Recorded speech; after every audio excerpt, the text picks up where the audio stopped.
Vande Mataram dear students. हम लोग देख रहे थे चैप्टर नंबर 11 गुदड़ साई, जिसके अंदर हमने पूरा चैप्टर पढ़ लिया था और हम देख रहे थे उसकी एक्सरसाइज के अंदर हम लोगों ने मौखिक प्रश्न लास्ट वीडियो में देखे थे। ये वीडियो से हम स्टार्ट कर रहे हैं लिखित प्रश्न। लिखित प्रश्न के अंदर 1, 2, 3, 4, 5, 6 प्रश्न हैं। तो सारे प्रश्नों को हम एक साथ देख लेते हैं, फिर उसके उत्तर देखेंगे। प्रश्न नंबर क है, साईं मोहन के घर जाकर क्या करता। प्रश्न ख है, मोहन के पिता फकीरों से क्यों चिढ़ते थे। प्रश्न ग है, मोहन की दी हुई साग रोटी पाकर साईं के मुख पर कैसे भाव होते थे। प्रश्न घ है, गुदड़ लेकर भागने वाला लड़का क्यों ठिठक गया। प्रश्न ड है, साईं ने मोहन के पिता को अपने रोने का क्या कारण बताया। प्रश्न च है, मोहन के पिता की साईं के प्रति परिवर्तित सोच का क्या कारण था। अब देखेंगे उसके उत्तर। हमारा प्रश्न नंबर क था, साईं मोहन के घर जाकर क्या करता। तो उसका उत्तर आएगा, साईं मोहन के घर जाकर अपने 2-3 गंदे गुड़द यत्न से रखकर उन्हीं पर बैठ जाता और मोहन से बातें करता। प्रश्न नंबर ख था, मोहन के पिता फकीरों से क्यों चिढ़ते थे। तो उसका उत्तर आएगा, मोहन के पिता फकीरों से इसलिए चिढ़ते थे क्योंकि वे मोहल्ले में अक्सर आते थे। यानी मोहन और उसके पिताजी जिस मोहल्ले में रहते थे वो मोहल्ले में अक्सर फकीर आया करते थे, इसीलिए वो उनसे चिढ़ते थे। हमारा प्रश्न ग था, मोहन की दी हुई साग रोटी पाकर साईं के मुख पर कैसे भाव होते थे। तो उसका उत्तर आएगा, मोहन की दी हुई साग रोटी पाकर साईं के मुख पर पवित्र मैत्री के भाव होते थे। प्रश्न घ था, गुदड़ लेकर भागने वाला लड़का क्यों ठिठक गया, यानी क्यों रुक गया।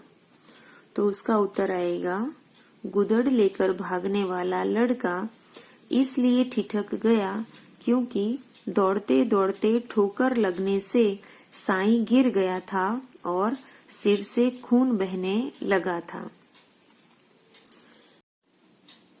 अब देखेंगे प्रश्न नंबर ड। प्रश्न ड है, साईं ने मोहन के पिता को अपने रोने का क्या कारण बताया। तो उसका उत्तर आएगा, साईं ने मोहन के पिता को अपने रोने का यह कारण बताया कि लड़के के अलावा कोई दूसरी वस्तु नहीं है जिसे देखकर इन राम रूप भगवान को प्रसन्न करता। और आखिरी प्रश्न है प्रश्न नंबर च, मोहन के पिता की साईं के प्रति परिवर्तित सोच का क्या कारण था। यानी मोहन के पिता की सोच साईं के प्रति कैसे बदली। तो उसका उत्तर आएगा, मोहन के पिता की साईं के प्रति सोच तब बदली जब साईं ने कहा कि इस चिथड़े को लेकर भगवान भागते हैं और इनसे मैं लड़कर छीन लेता हूँ।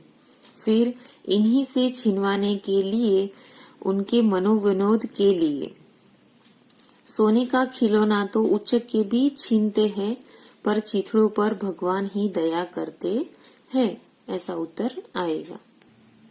अब देखेंगे प्रश्न नंबर 3, सही शब्द लिख कर वाक्य पूरे करो। यानी यहाँ पे फिलिंग द ब्लैंक्स दी गई है और यहाँ पे उसके ऑप्शन है, राइट वर्ड चुन के ये ब्लैंक्स को हमें फिल करना है।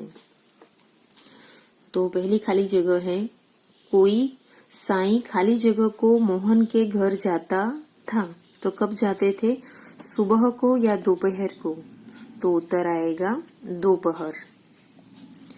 ख है, मोहन की दी हुई एक रोटी से उसे खाली जगह मिलती। तो स्वाद मिलता कि अक्षय तृप्ति मिलती। क्या मिलता था उन्हें, अक्षय तृप्ति। खाली जगह ग है, लड़का साईं का खाली जगह खींचकर भागा। तो खाना खींचकर भागा या गुदड़? उत्तर क्या आएगा? गुदड़ खींचकर भागा। घ है, नटखट लड़के के सिर पर खाली जगह पड़ने लगी। तो डंडे पड़ने लगे कि चपत पड़ने लगी? क्या पड़ने लगा था? चपत, तमाचे पड़ने लगे। ड है, साईं की जगह आप होते तो उस लड़के को खाली जगह क्या करते आप? माफ करते कि सजा देते? तो उत्तर क्या आएगा? माफ करते। फिर क्वेश्चन नंबर 4 है, किसने किससे कहा? पहला है, तब चिथड़े के लिए दौड़ते क्यों थे? तो यह वाक्य कौन कहते हैं? कौन कहता है? मोहन के पिताजी। किससे कहते हैं? साईं से कहते हैं। वाक्य नंबर ख है, मत मारो मत मारो चोट आती होगी। यह वाक्य कौन कहते हैं? साईं कहते हैं। और किसको कहते हैं? मोहन के पिता को, जो उस लड़के को मार रहे थे। वाक्य ग है, तुम नीरे गुड़द नहीं गुड़दी की लाल हो। यह वाक्य कौन कहता है? मोहन के पिताजी कहते हैं। और किससे कहते हैं? साईं से। अब देखेंगे भाषा की बात, यानी हमारे चैप्टर का ग्रामर सेक्शन। उसके अंदर क्वेश्चन नंबर 1 है, अंतर समझो और उदाहरण देखकर शब्द लिखो। यहाँ पे जो वर्ड दिए गए हैं, शब्द दिए गए हैं, उसके ऊपर से हमें क्या करना है? वर्ड के ऊपर से शब्द दिए गए हैं, उसके ऊपर से वर्ड लिखा है और ऐसे वाले दूसरे वर्ड हमें बना के लिखने हैं।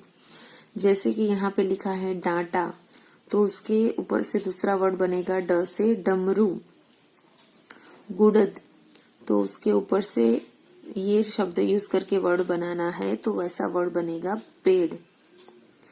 ढ से ढक्कन और दूसरा वर्ड बनेगा ढपली। ढ, उससे वर्ड बनेगा पढ़ना और दूसरा वर्ड बनेगा अनपढ़। अब देखेंगे क्वेश्चन नंबर 2, विलोम शब्द लिखो, राइट ऑपोजिट वर्ड। पहला वर्ड है मैत्री, तो उसका ऑपोजिट वर्ड बनेगा शत्रुता। पवित्र, उसका ऑपोजिट वर्ड बनेगा अपवित्र। साधारण, उसका ऑपोजिट वर्ड बनेगा असाधारण।